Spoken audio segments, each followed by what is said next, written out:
नाशिकमधील स्वयंघोषित आध्यात्मिक गुरु अशोक खरात उर्फ कॅप्टन याच्या भोवती अटकेचा पाश घट्ट होत असतानाच आता या प्रकरणातील पुणे कनेक्शन समोर आलंय.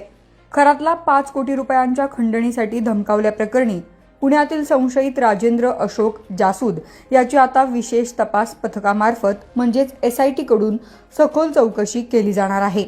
वावी पोलीस ठाण्यात म्हणजेच पुणे ग्रामीण भागात खरातने दिलेल्या फिर्यादीनुसार 22 ते 28 डिसेंबर 2025 या कालावधीत मुंबईच्या दिनेश परब याने खरातशी व्हॉट्सअपवर संपर्क साधला होता.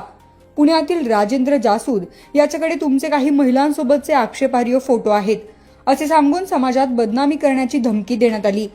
हे प्रकरण सेटल करण्यासाठी संशयितांनी खरातकडे 5 कोटी रुपयांची मागणी केली होती. कॅप्टन अशोक खरातने अंकशास्त्राच्या आधारे फक्त राजकीय नेत्यांनाच नाही तर प्रशासनातील वरिष्ठ अधिकाऱ्यांचं भविष्य सांगून जवळपास 200 कोटींची संपत्ती गोळा केली अशी माहिती आतापर्यंत झालेल्या तपासातून समोर आल्याचं कळतंय. IPS तेजस्वी सातपुते यांच्या नेतृत्वाखाली SITने आता या खंडणी प्रकरणाचा समांतर तपास सुरू केला आहे. पुण्यातील राजेंद्र जासूद याच्याकडे खरोखरच ते फोटो होते का आणि असल्यास ते त्याच्याकडे कुठून आले याचा शोध पोलीस घेत आहेत.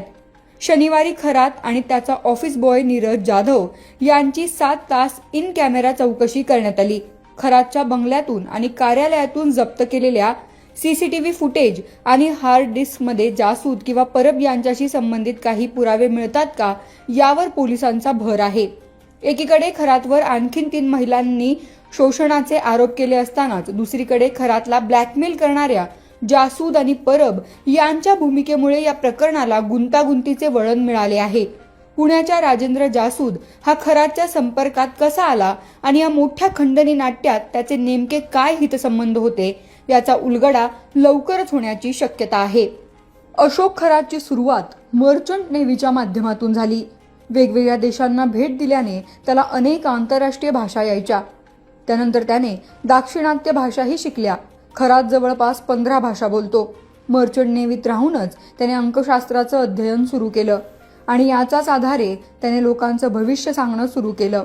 त्यानंतर त्याने भक्तांना सांगितलं की तो स्वतः शंकर देवाचा अवतार आहे. तसंच त्याला ब्लॅक मॅजिक येतं असाही दावा त्याने केला होता. यामुळे अनेक लोक त्याला घाबरायचे असंही म्हटलं जातं.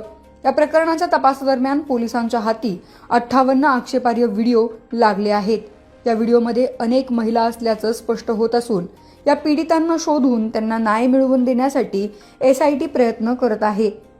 अशोक खरातकडे नाशिक, सिन्नर आणि शिर्डी परिसरात सुमारे 200 कोटींची बेकायदेशीर मालमत्ता असल्याचा संशय आहे. त्याच्या फार्म हाऊसवर झालेल्या छाप्यात पोलिसांनी पिस्तूल, जिवंत काडतुसे आणि मोठ्या प्रमाणावर रोख रक्कम जप्त केली आहे. खरात हा एकटाच हे कृत्य करत नव्हता तर त्याचे मोठे जाळे पसरले होते.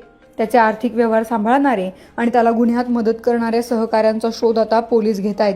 दरम्यान खरातच्या दरबारात राज्यातील अनेक बडे नेते आणि अधिकारी हजेरी लावत असत. अनेक प्रतिष्ठित व्यक्तींचे भविष्य सांगून त्याने आपले वजन वाढवले होते.